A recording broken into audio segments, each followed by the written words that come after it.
children, welcome back. Okay, from the story we came to know that kindness and loyalty always pays. Now, let us enjoy doing some speaking and writing activities and also listen to the poem Chivi. Let us see the overview of this session.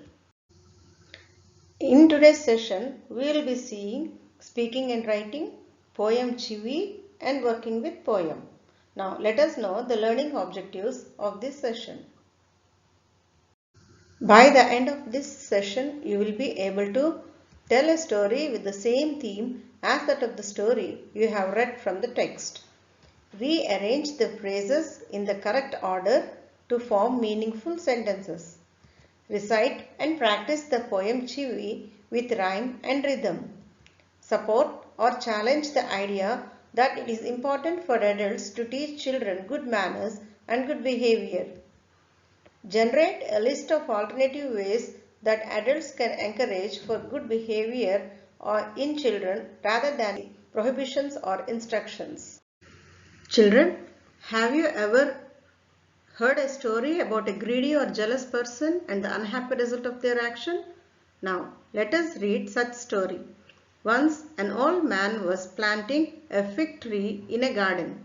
Seeing this, the king asked why he was planting the tree. The man replied that he might live to eat the fruit, and even if he did not, his son would enjoy the figs.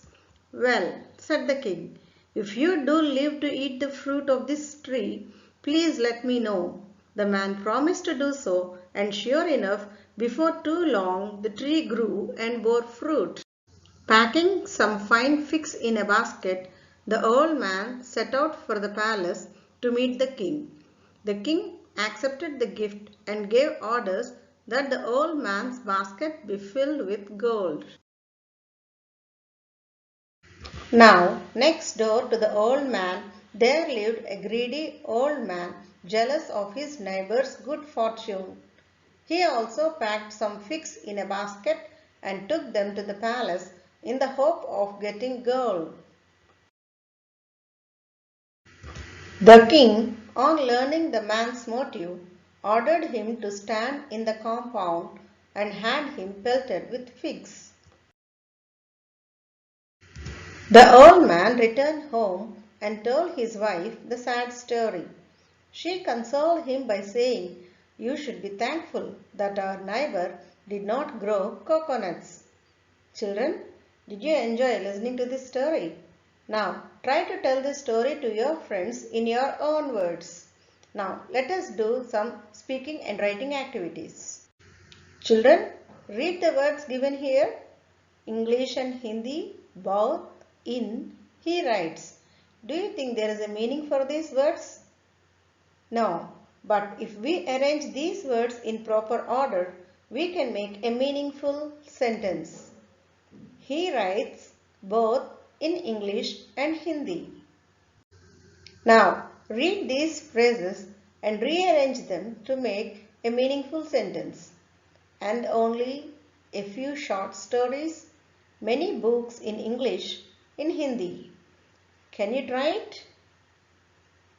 Very good. So here is the correct sentence. Many books in English and only a few stories in Hindi. Now try this one. Is my Hindi than my English much better? My Hindi is much better than my English. Now let us use these sentences in the given paragraph. Ravikant is a writer and he writes both in English and Hindi. Of course, he is much happier writing in English than in Hindi. He has written many books in English and only a few short stories in Hindi. I find his books a little hard to understand. My Hindi is much better than my English. Children, do you have the habit of reading storybooks? I love to read storybooks. They are my best friends. You too try to read a storybook. After reading a storybook, you can review the book with the following hints. Title of the story, name of the author, How many characters are there in the story? Which one you like the most? Some details of the story and the main points as you understood. Tell your friends why they should also read it. Now let us enjoy listening to a poem. Children, do you like to be always told what to do or not to do? We have many experiences where our parents or elders say us not to do this, not to do that, and so on. When Michael, the author of this poem, was 5 years old, his mother took him to a nearby school for admission. The teacher asked, "What does your mother call you at home, my dear?" Michael confidently replied, "Michael, don't." Now, let us listen to the poem Chivi. Chivi is to nag or to continuously urge someone to do something, often in an annoying way. Here we can see what the parents or the elders are saying to the kids. Let us see the poem. Grown up says things like, "Speak up, don't talk with your mouth full, don't stare, don't point, don't pick your nose. Sit up, say please, less noise, shut the door behind you, don't drag your feet. Haven't you got a hanky? Take your hands out of your pockets. Pull your socks up, stand up straight, say thank you. Don't interrupt. No one thinks you are funny. Take your elbows off the table. Can't you make your own mind up about anything?" Now, let us see the poem in detail. The grown-ups ask the young ones to speak up and instruct them not to talk while their mouth is full of food. They also instruct them not to stare at someone constantly or point a finger at anyone. Grown-ups don't like their young ones putting their fingers in the nose. They ask them to sit straight, say please whenever they need help or something from others. If the kids are making loud noise, the grown-ups instruct them to be quiet. They also instruct them to shut the door when they leave the room. They ask them not to drag their feet while walking and also ask them if they are carrying a hanky or not. The grown-ups don't like their children to put hands in their pockets. They ask children to put up their socks and stand straight. They tell the children to say thank you and not to interrupt when others are speaking. When the kids are too shy to speak or perform before others, the grown-ups remind them that no one finds them funny. They don't like children keeping their elbows on table.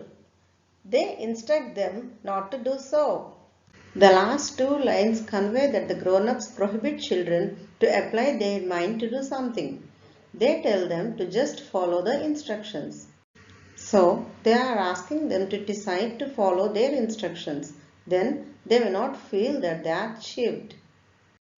When is a grown-up likely to say, "Don't talk with your mouth full"? Yes, when we are eating something. Well said, children. When are you likely to be told this? Say thank you. Yes, when someone gives us something or does a favor. Well done, children.